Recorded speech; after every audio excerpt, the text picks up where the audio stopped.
That's nice. Be good to just sit and meditate, but I'm going to move on with your comments and questions, continuing from last time. Hello and welcome.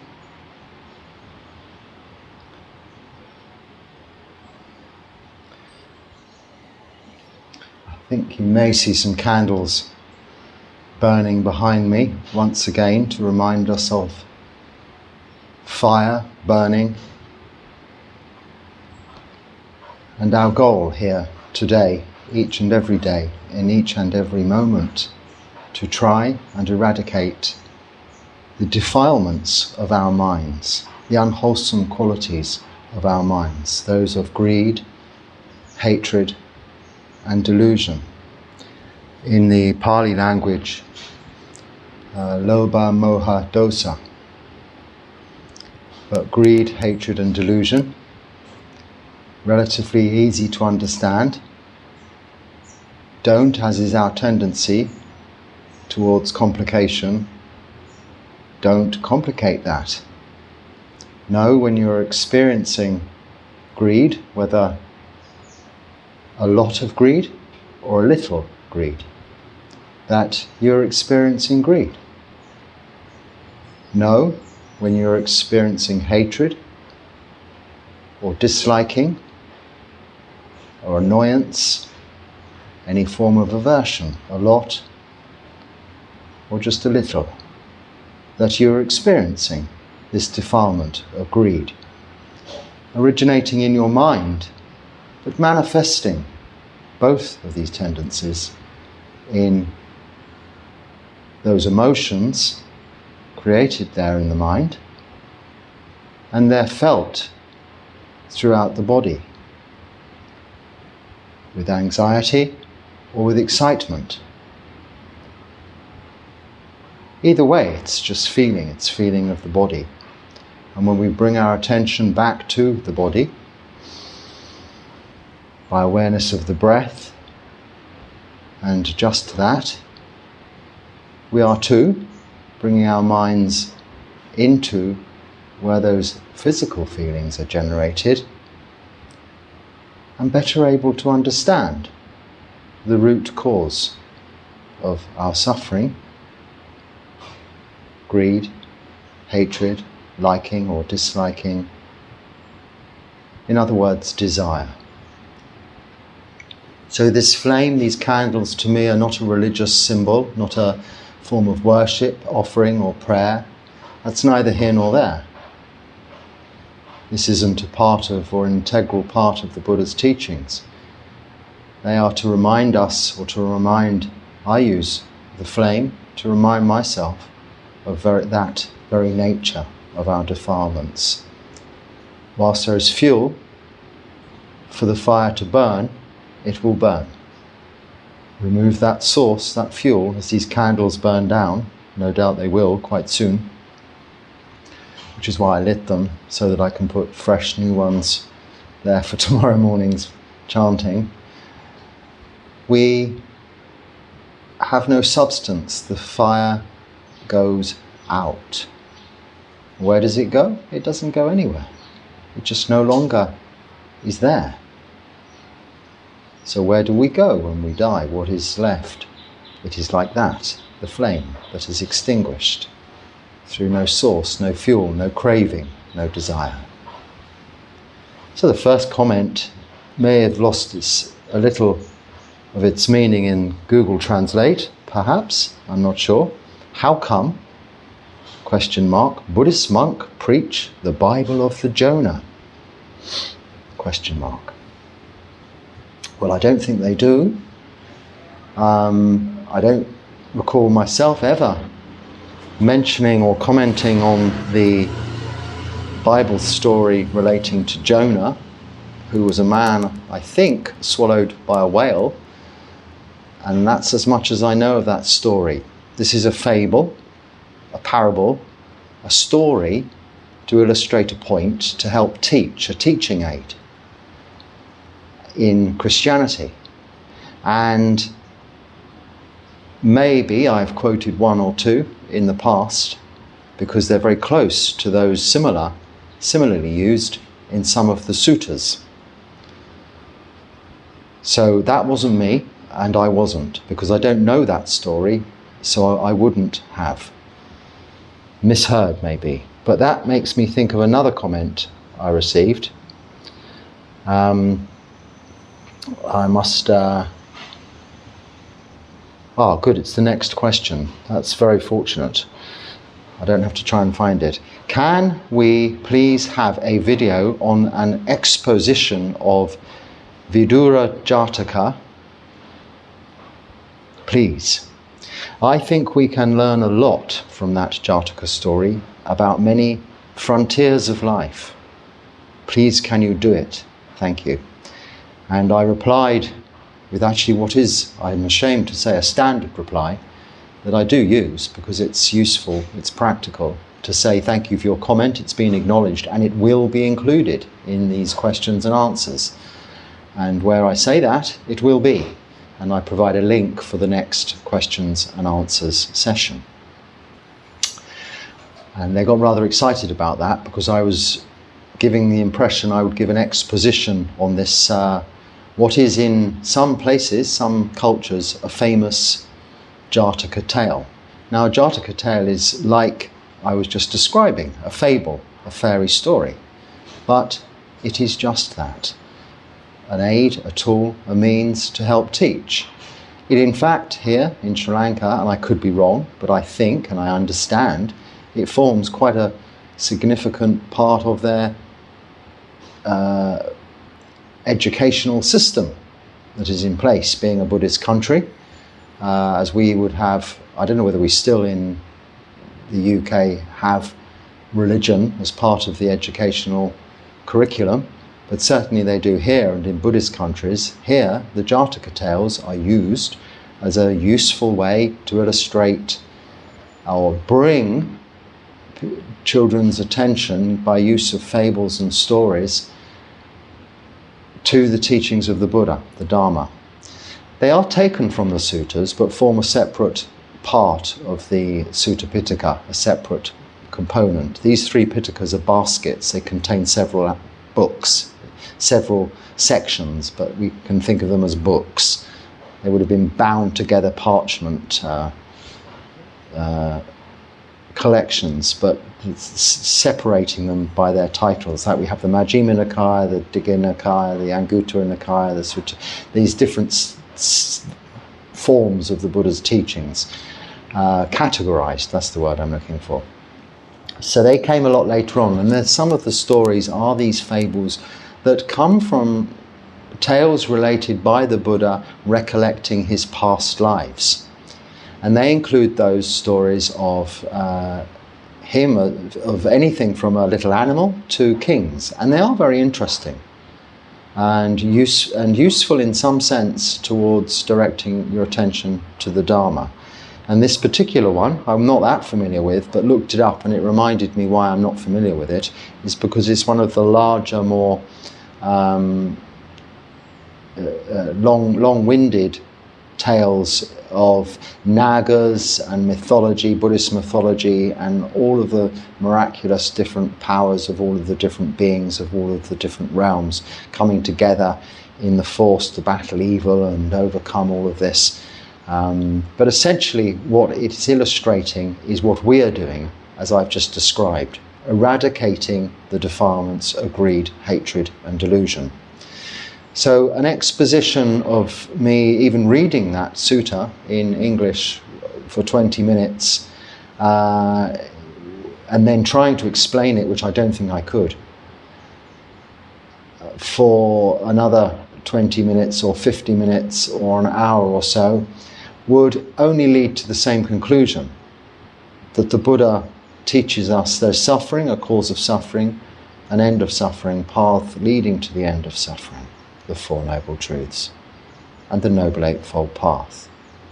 But what is perhaps more useful than a long-winded Jataka tale of that nature, in my view, is perhaps to draw our attention to something like the Mangala Sutta, even in its chanting form, which recognizes the blessings that we can gain through various practices, and I'll leave you to research that, listen to it when I chant it. It's only in the Pali, but you can look it up to see the English translation in your chanting book. It's in all chanting books. It's one of the common core suttas. This is how we apply the Buddha's teachings to, as you say, the many frontiers of life, or as the subscriber says, the many frontiers of life. This is what he's teaching us. Now, of course, there are very many good expositions of this tale already here on YouTube, even with a lot of them have cartoon imagery. They're pictorial because they do evoke a lot of imagination. But again, in this practice, this is not what we're trying to do. Not complicate, but to simplify.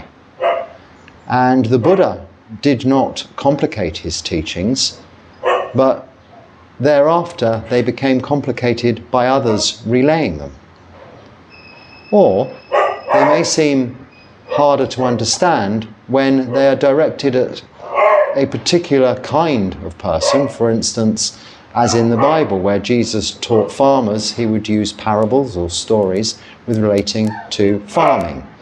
Likewise, the Buddha, in terms of getting a point across that people will easily understand because they can relate it to their daily activities in life. So we reap what we sow, what we plant. If we then look after and nurture the growth of that plant, will come to fruition and we would harvest fruit, for instance. This is something that we can all understand, but he's relating obviously to agriculture, something very basic and very easy to understand.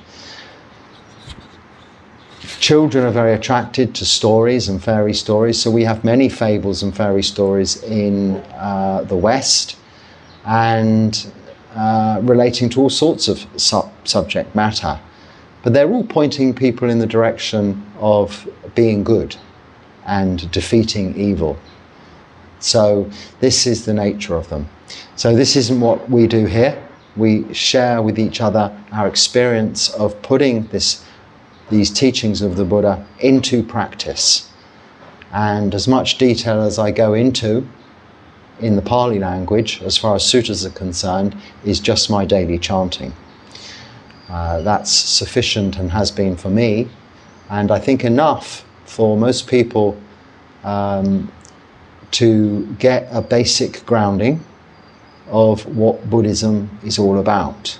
Developing our minds to become calmer, more peaceful, more tranquil, settled, and to become free from a lot of the strains and worries and concerns and anxieties we create for ourselves.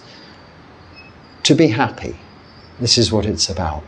Not to debate on long, very long stories. We can leave that to the people who are interested in that, and they can enjoy that and expand their understanding that way. But for me, the way forward is to put into practice what we're talking about. So a visitor came, I have had a few recently, but a visitor came to see me, talking on the Dharma at length.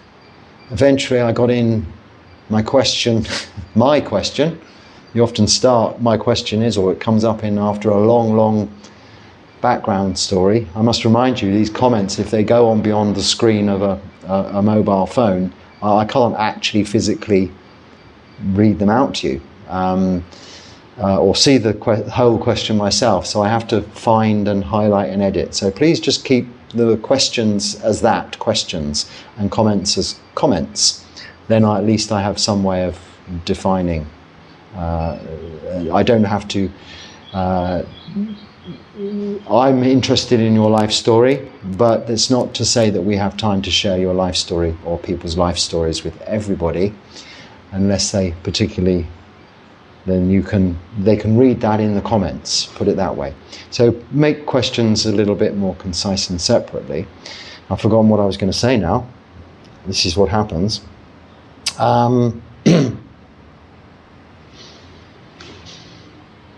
Yeah, I've forgotten completely where I got to. So let's start with another question. I'm sure it'll come back. This is a long question. Yes. So I think I even spoke about this yesterday. So this is quite long, but I'd like to request the Dharma talk on how you, that's me I suppose, faced and dealt with hate and anger. And then the background bit, and coming from a Christian upbringing, which you're kind of gleaning from, I suppose, my description and comments in the past that I've made, that I come from a Christian upbringing, but no more Christian than anyone else from a Western country. I'm never that much of a devout Christian. I explored. Went to a Catholic school, and I went to Anglican churches out of interest, and found it didn't have much in the way of anything that I could use to help become happy, really. So how did you see these states arise and not identify or try to get rid of them? And not ignore them or become them?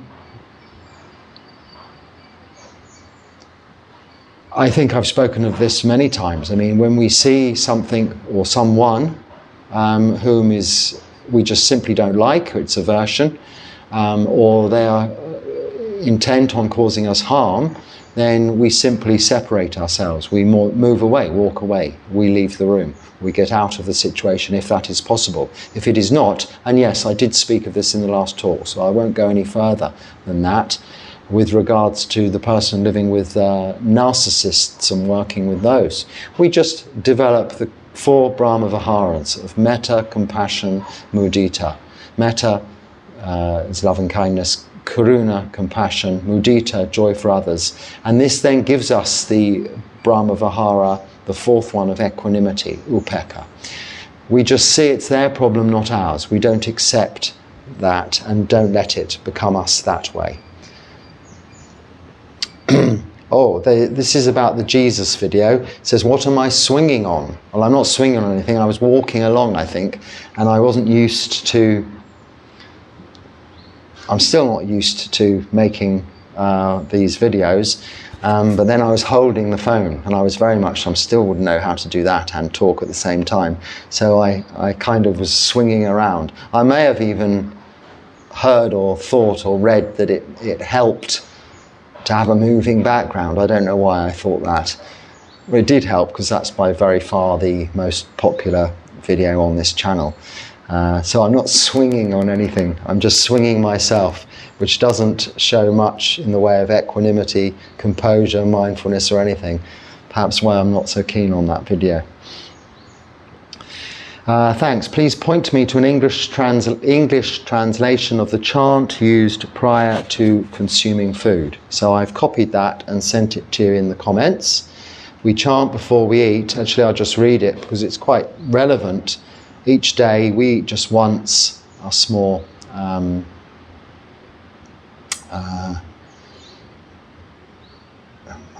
I won't say ascetic monks or hardcore monks or anything like that. I just do it. I find it's just more practical to eat once.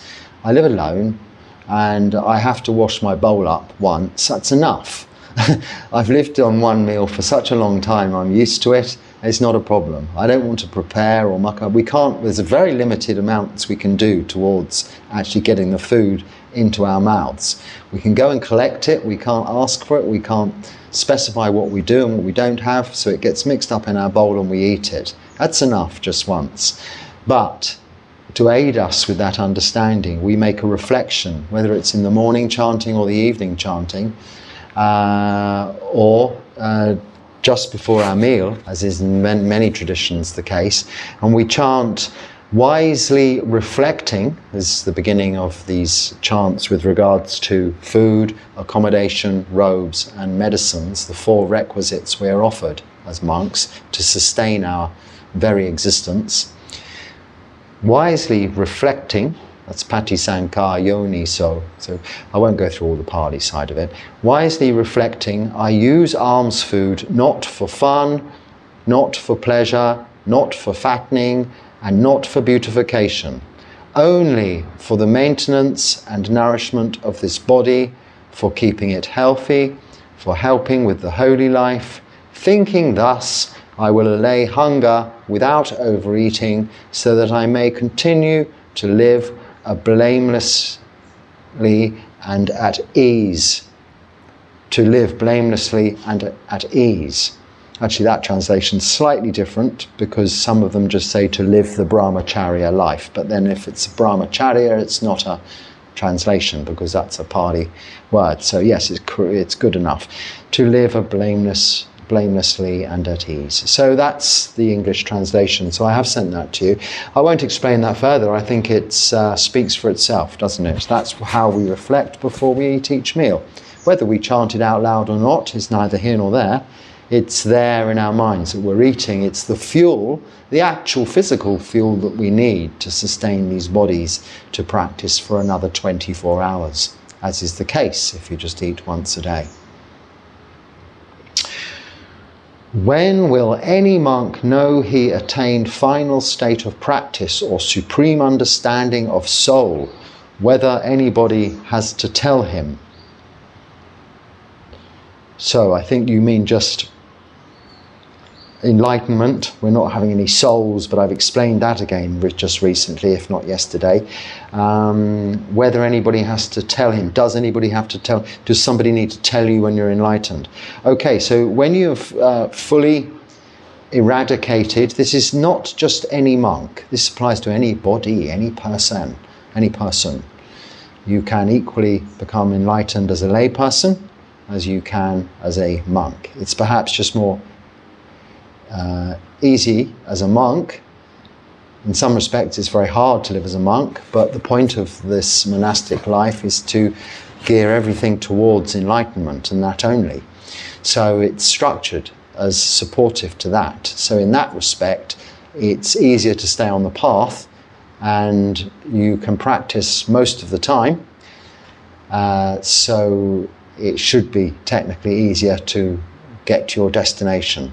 The goal of freedom from suffering in this lifetime, and to be free from rebirth into the next, to attain to Nibbana, which is what you're referring to with regards to how you describe this final state of practice. When you have eradicated these kilesas, greed, hatred and delusion.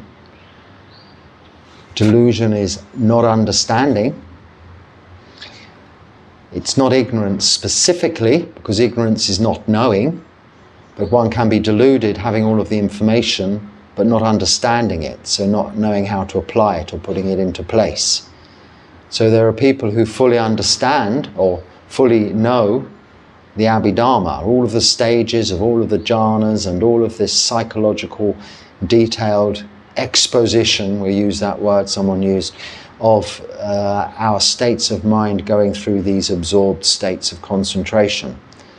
But can they sit for more than a minute or two and meditate? No.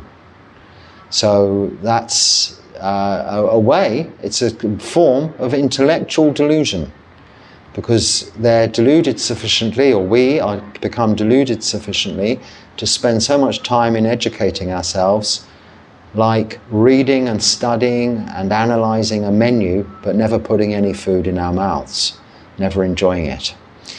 So when you've eradicated those three defilements of greed, hatred and delusion, you will not need anyone to tell you that is the case. This you will know. You will be free from suffering, and it will be very apparent. You will be experiencing it for yourself. So all of these teachings center on this self-practice, not the understanding of no self. Doesn't mean that you have to use these 5 khandhas, or this body, this physical body and this thinking brain, to practice sila, samadhi, panya, to arrive at right view, that all things are impermanent, unsatisfactory, and out of our control. So this body and thinking mind is not a self, a person, or indeed even a soul that carries from one life to another with inherent qualities, but simply a vehicle to that end. And where there is fuel continually to be added, will experience rebirth. Freedom from that is extinguishing desire through these delusions, these kilesas being eradicated, pulled out by the roots, like a palm cut off at the trunk, doesn't grow. Apparently, they kind of do sprout out, but let's say you pull a plant out by the root, it really does illustrate that that will not now grow back. So this is enlightenment, and you will know, and no one needs to tell you. And when? Well, as long as they practice, as soon as they can see that truth, these Four Noble Truths, and have no doubt. That is the first stage of enlightenment, abandoning these rites and rituals of worship and prayer, which is all unnecessary, and just practicing what needs to be done to further one's understanding through reflection. And also really realizing that you abandoning Sakkaya Ditthi, which is Ditthi is view, so the beginning of the Noble Eightfold Path is Samma Ditthi, right view, but abandoning Sakkaya Ditthi, which is personality view, that we are that we have a personality and we are what we appear to be, which is simply only the result of causes and conditions that we have put in place. I mean, when we fully understand that idea of no self completely, there is nothing for us to be conceited about or proud about or have any opinion about in regards to ourselves, or even indeed in regards to ourselves by comparison to others. And this is the abandonment of conceit, which actually comes right at the end in the fourth stage of enlightenment, or maybe actually Anagami, the third stage of enlightenment, where we drop conceit, this opinion of ourselves or that in relation to others. Okay. Enlightened individuals what's this? Is this a question? This is one of those very long ones which doesn't fit on the screen.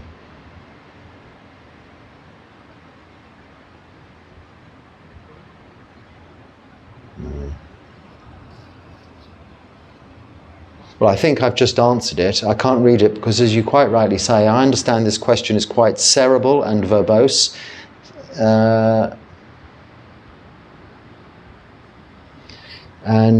Yes, well, in fact, I remember the question because I did read it and I did understand it. It was long. It doesn't fit on the screen. But actually, what I've just answered in that last question, which was quite short, is the same answer.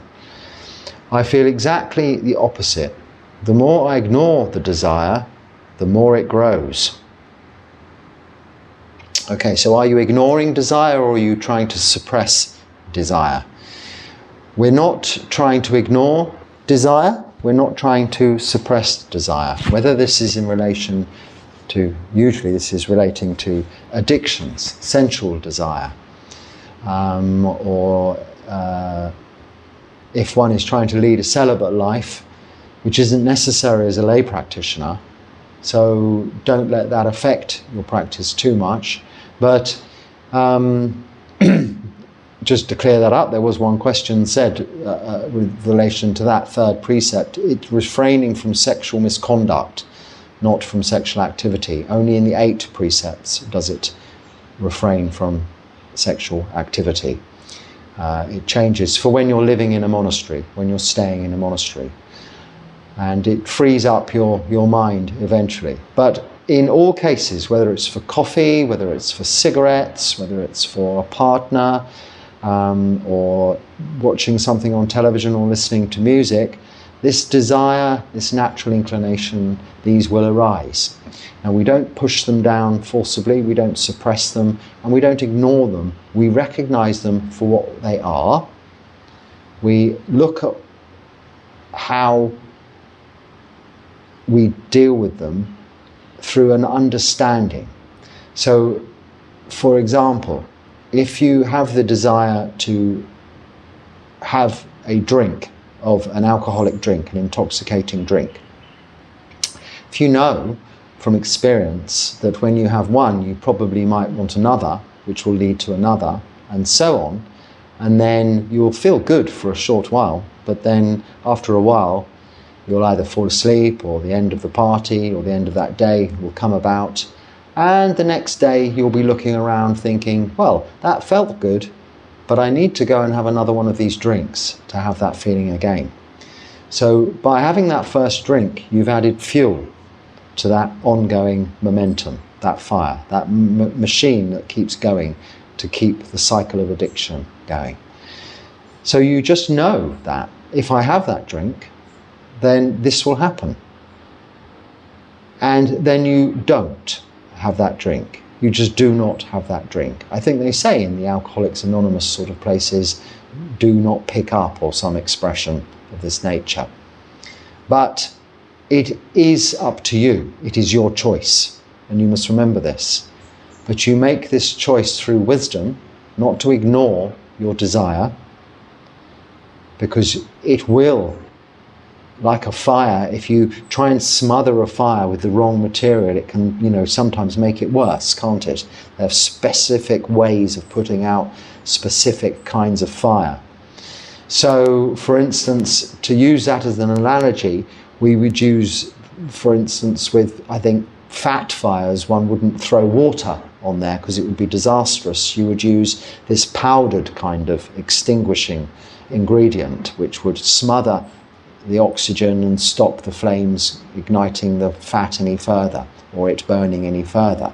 So with, say, sensual desire, lust, one uses the unbeautiful nature of all of us, of ourselves and of others.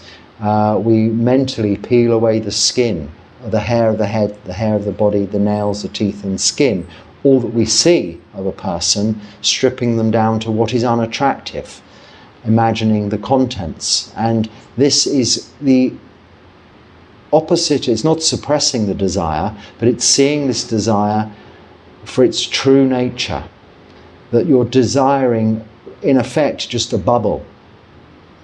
Beauty is only skin deep, is an expression. And with regards to, say, drinking and alcohol, when you know and you remember and you bring to mind the feelings of a hangover, for instance, when people say, oh, I'll never drink again. But don't just say that, remember it before you drink the next time. In fact, someone commented that, yes, but it helps, one comment to deal with about three here, yes, but it helps you relax. Does it?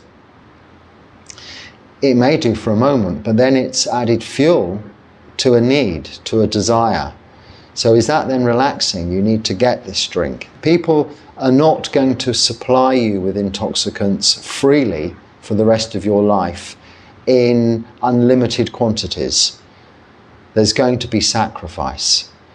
Even if you have all of the alcohol you could possibly drink and need, bearing in mind that continually increases each time, you still will make the sacrifice of friends and family and work and business through the nature of just not being able to be with them continually or in a satisfactory and present form. So there is always a cost to this fuel. This fuel is expensive. And it, unfortunately, doesn't get you to any good destination, only really to these hell realms. And I drank heavily myself for some 30 years. And I had a fantastic time. It was a wonderful time. No problems at all. Well, of course there were many problems. We all have problems. There is suffering. We know that. But yes, they were alleviated to some extent, that I think for 30 years I was probably mostly drunk. That was the nature of those times back then. Fantastic times. But I haven't drank anything or had any intoxicants for over 15 years now, and I've had a much more fantastic time because of that. The freedom and liberation from needing to keep refueling that desire to go on stopped the minute I decided, well, I can just not do this. I took responsibility for it. I didn't say I am powerless over alcohol. I didn't say a higher power must help me in this. I said, I just don't actually have to do this. And if I stop doing it, life will be probably a lot easier. And very quickly, life became a lot easier. So I continued not doing something. I didn't suppress it. I didn't ignore it. Even now, I would think about it, but I don't want it, because I saw the harm it caused. Even if not directly, indirectly, the harm it may even cause, potentially. And the fact that it is so unnecessary. And then on that realization, the pleasure and relief from this liberation you get far outweighs the pleasure and relief and this idea that it helps you to relax. And it is sustainable, requires no further fueling, no one to supply it, or you don't have to buy it. You just don't do something. And this can be applied to any of our desires and also our addictions. Don't look at me and think, oh, he's just a monk, he doesn't know about my addiction problems and my this and that problem. I don't know how old I am.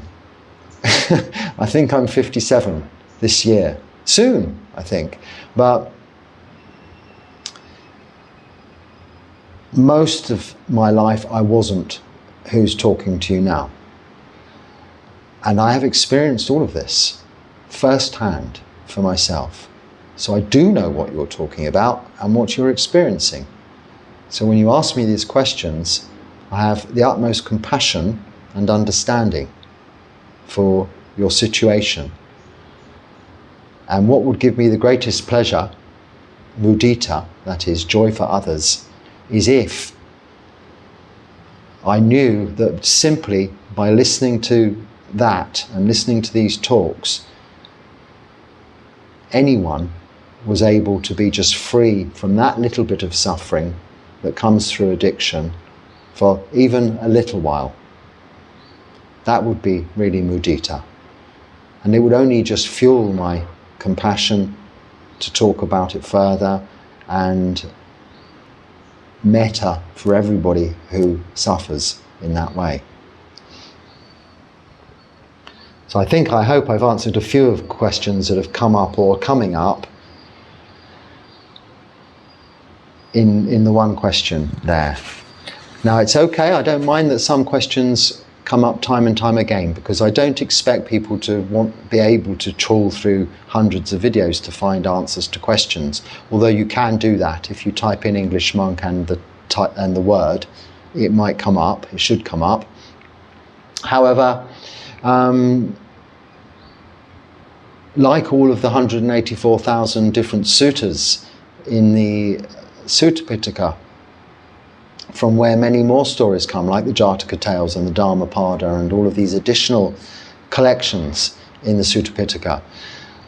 Like all of those, they're only still teaching suffering and the end of suffering, the Four Noble Truths and the Noble Eightfold Path. And the Noble Eightfold Path contains the Four Noble Truths, as does the Four Noble Truths contain the Noble Eightfold Path. So it's circular, cyclical.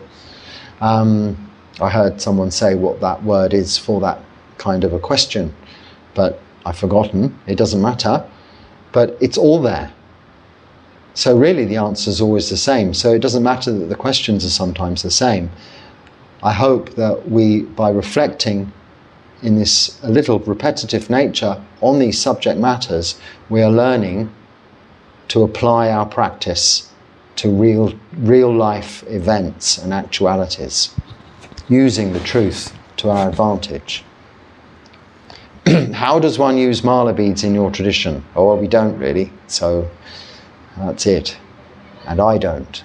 I have a set of mala beads there. I've used them for counting when I've been practicing walking meditation as a way of timing how long I've been walking for, because I know a certain amount of circumferences around the mala, 108 beads. Say clicking a bead across every length is a certain amount of time. I've also used them for counting when we chant repetitively, sometimes in temples, say 108 times the Itipiso, reflections on the 9 qualities of the Buddha. I'd use it to count off 108 times. Other than that, we don't use it for any praying, worshipping, or mindfulness practice. I think it is better to put all those things aside and simply rest your hands naturally in your lap and have nothing. There's enough to distract you in your mind. You don't need anything else. So I know it could be considered as a meditation object, but yes, it can. Many things can be used as a meditation object, but my own preference as a meditation object is just the breath. It is always present with us, cannot break, it cannot get lost. You don't have to feel it or look at it intentionally. It is always there, but you can always bring your awareness back to it. You don't have to remember where you are with it. It's in the present moment, here and now, continuously. By far the best meditation object there can ever be for anyone.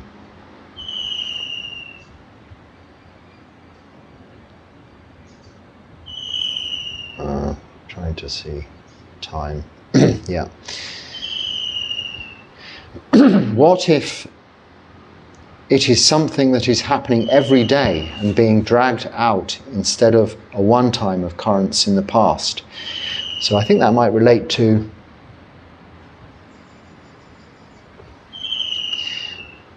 it could relate to any kind of problem, couldn't it? And I apologize for not remembering exactly the specific problem that is being dragged out each and every day rather than being a one-time occurrence. But whether something is of a one-time occurrence or it's being dragged out each and every day is neither here nor there. We are only here and it is only now. So if someone does the same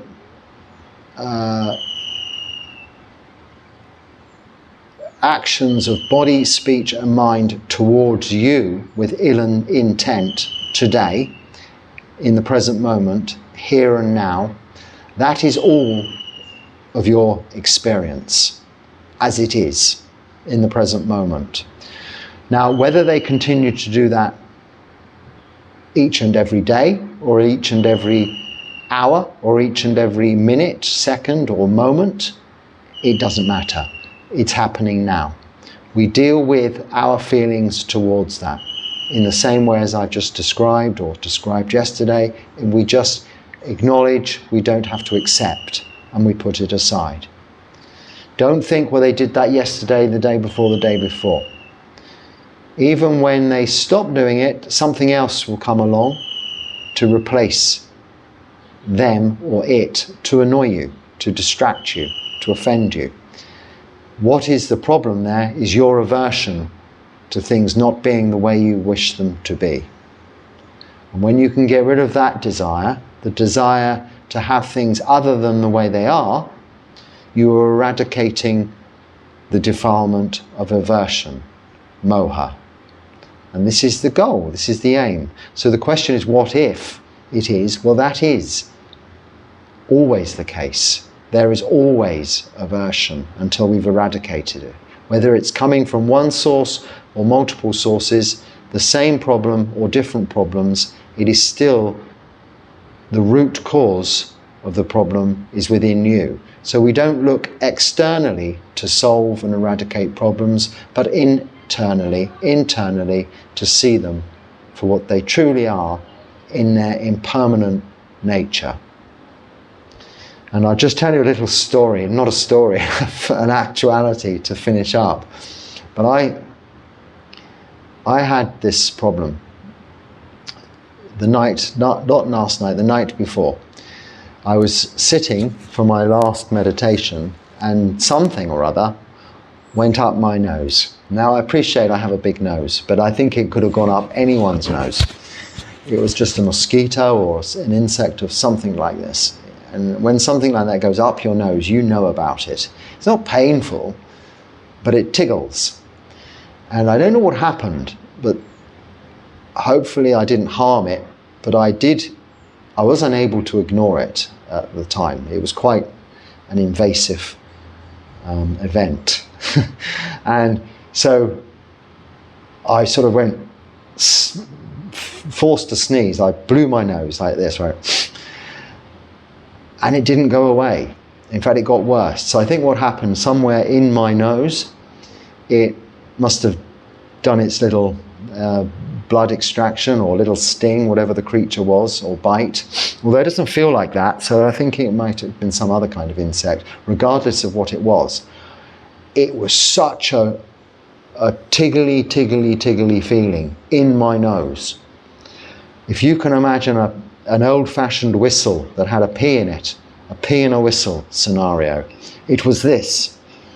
And apply that to my attention that I'm always giving to the breath, albeit not focused at one particular point at the tip of my nose, at which stage that would have been very easy because there was no other distraction than this, because it was so tiggly, not so much, I can't say painful, just such an irritant, it was there. And I blew and blew and blew and blew. I sniffed up water and blew it out again. I tried everything to clear this issue. And it would not go away. And I thought, this is very difficult. This is a very difficult problem. But only by way of how I am so averse to this feeling which I'd never experienced so vividly before. I've had it very temporarily, but it seemed to not be going away. But I knew it would go away eventually, probably in a few hours or by the very next morning.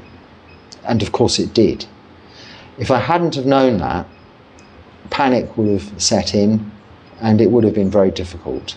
I was able to continue my practice because I thought just best to just breathe through the mouth and then you won't notice. And if there is a little thing up there, it's got an opportunity to come out. And this is just a practical example of how we apply the principle of anicca, impermanence, to something we don't like. Very often on my pindapata, something will go in my foot, which is painful and causes me to limp a little, or have to walk in a way that doesn't make any pressure unduly go on that spot. But no point worrying about it. In a few days' time, that pain will be gone and something else will come along to replace it. There is always suffering until we're free from suffering. But we're not free from suffering because the suffering has gone away. We're free from suffering because our aversion has gone away internally. So next time when something flies up my nose, I'll know, just stop breathing, breathe through your mouth for a little while. And that will be the end of that. We learn through practical experience. And we learn to enjoy then all of those moments when something is not causing us to be averse or causing us to crave something we want. Those little moments in between. Those are the moments of of samatha, of tranquility, of peace, of calmness of mind. And when we see those clearly, those moments clearly, that is seeing clearly, we call vipassana. That's really what samatha vipassana is, or vipassana samatha is. And that is how we attain those calm and peaceful states of mind. So on that note, I hope there's something useful there for you to use or share, or just put aside for now. Until next time, be happy and stay well. Sukhi Hoto.